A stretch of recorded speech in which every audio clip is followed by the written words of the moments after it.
जो मेवात में अब तक की घटित घटना है कैसे हुई सबको और आपको अवगत कराने आया हूं।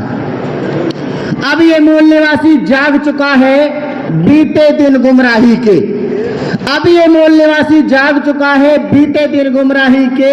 अब दोहराने नहीं देंगे हम वो इतिहास तबाही के, हम वो इतिहास तबाही के।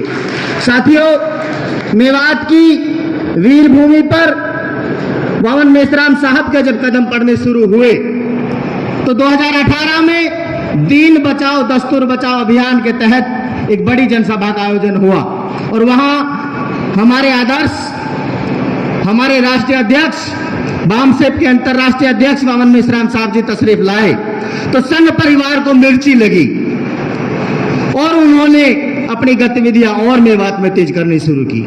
उसके बाद हमारी परिवर्तन यात्रा मेवात में आई। बड़े पैमाने पर मुसलमान भाई हमारे साथ जुड़ने लगे, मूल निवासी विचारधारा को समझने लगे, संघ परिवार को और ज्यादा मिर्ची लगी। क्योंकि आरएसएस का जो मुस्लिम राष्ट्रीय मंच है उसके पहले एक दो कार्यकर्ता मेवात में काम करते थे, लेकिन जब से मेश्राम साहब के कदम मेवात में पड़े मुस्लिम राष्ट्रीय मंच में उन्होंने भर्तियां करना ज्यादा शुरू कर दिया। 2022 में मेश्राम साहब गए, हमारा राज्य अधिवेशन हुआ।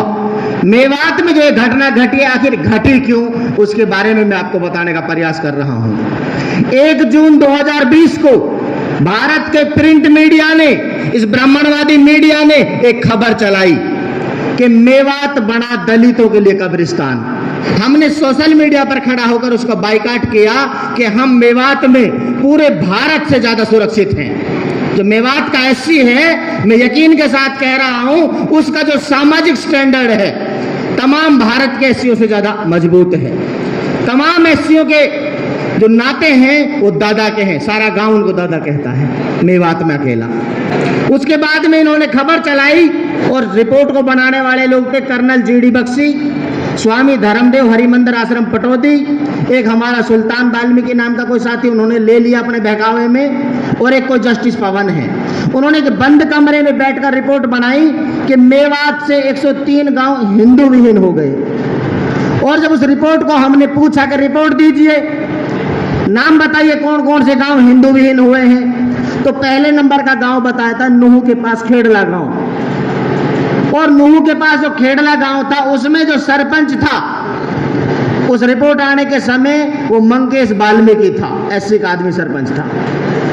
और 350 घर उस गांव में एससी बीसी के आज भी मौजूद हैं।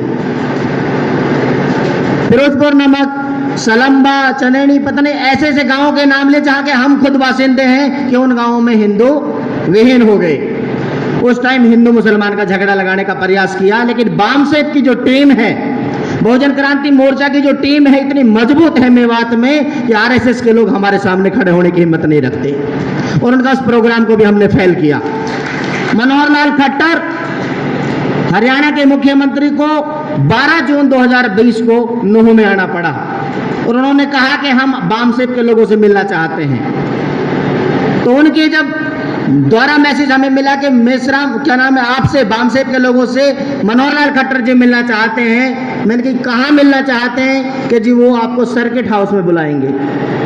हम लोगों ने मशवरा करके कहा कि जहां मुख्यमंत्री जी हमें बुलाएंगे हम वहां नहीं जाएंगे, जहां हम बुलाते हैं अगर मुख्यमंत्री जी वहां आते हैं तो हम उनसे बात करेंगे।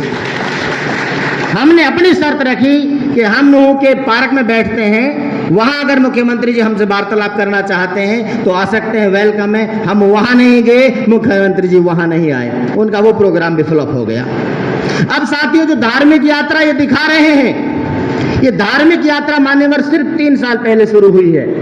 2021 में ये शुरू हुई है, जिसको ये धार्मिक यात्रा कह रहे हैं। और इस धार्मिक यात्रा के कोई अध्यक्षता कोई संत महापुरुष कोई पीठाधीश्वर कर रहा हो, ऐसा कोई भी नहीं है।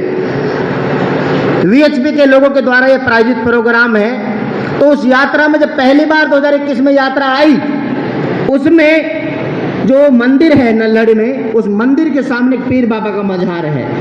उस मजहार को इन लोगों ने 2021 में तोड़ा, लेकिन मेवात के लोगों ने सब्र का परिचय दिया और उस टाइम भी कोई झगड़ा फसाद नहीं होने दिया।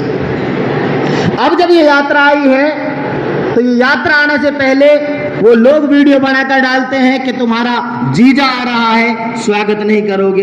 अगर कोई ससुराल में जाएगा तो थोड़ा बहुत स्वागत तो होगा ही। मेवाती ने वो स्वागत कर दिया, कोई बड़ी बात थोड़ी है। ये जो हुआ, ये संघ परिवार इस बात से भयभीत है कि मेवात में, मैं ऐसा मान सकता हूं कि भारत में हरियाणा जो प्रदेश है, प्रदेश हरियाणा में अगर सबसे मजबूत कहीं बामसेब की टीम है तो वो मेवात में है। क्योंकि हमने अभी तक 750 से ज्यादा अपने SC/BC के बच्चों को वहां से निकाला। अब 31 जुलाई को जब दंगा हुआ तो उस दंगे में हमारे एक वकील साथी हैं, उनकी गाड़ी भी फंस गई। वकील साहब का फोन मेरे पास गया, वकील साहब के हमारे एक साथी हैं, क्या नाम है उनका, करतार सिंह, जनौली गांव के, वो फंस गए वहां।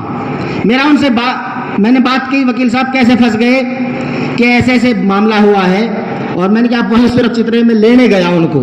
शाम को जैसे दंगा शांत हुआ, मैं गाड़ी लेकर वहां गया तो बजरंग दल के लोगों ने, विश्व हिंदू परिषद के लोगों ने हमारे वकील साहब को एक साथ ले जाकर कहा, पूछ लेना वकील साहब यही है, कि इनके साथ मत चले जाना, ये तुम्हें मरवा देंगे।